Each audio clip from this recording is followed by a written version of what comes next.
Hello, this is Andrew Culkin, and I'm the author of Amanda, A Cautionary Tale of Alcoholism. It's the story of my wife's 20-year decline with alcoholism and ultimately her untimely passing a little over 3 years ago. Now, today I want to talk about understanding the mind of an alcoholic.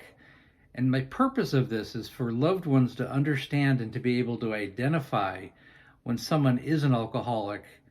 Usually it's obvious to everybody but the alcoholic themselves.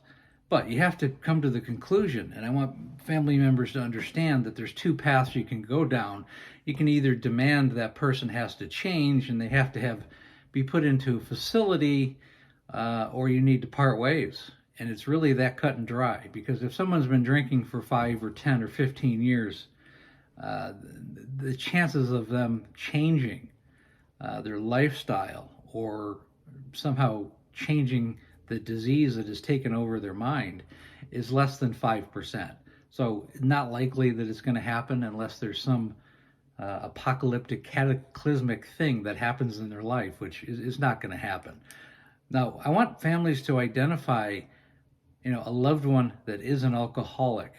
The problem is that alcoholics are liars, and unfortunately, people become very reactive to that. Someone comes home, they're drunk, they say, "No, I haven't been drinking." An alcoholic could be falling down drunk in front of you, and they'll literally sit there and say, "I've only had one drink." Okay, you have to understand that because it's a disease, their primary emotion is the next drink. It's how they can get their next drink. It's when they're going to get their next drink, and they plot their day accordingly. It's their strongest emotion. And unfortunately, every other emotion and every other relationship attached to that emotion will be subordinate to the alcohol. And it doesn't make any difference if you're a child of the alcoholic or spouse of the alcoholic or any family member or friend who's attached to the alcoholic. You will be secondary. It's a very cruel disease, but bottom line is you have to identify when someone is an alcoholic. You either have to get them into a rehab, get them on the right path. If they have some willingness to do that, then they're trainable, they're workable, they're teachable.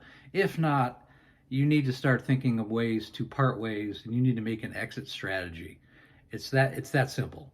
I hope that helps, and you'll hear a lot from me. I'm going to do a lot of these videos. I got a lot of topics to talk about.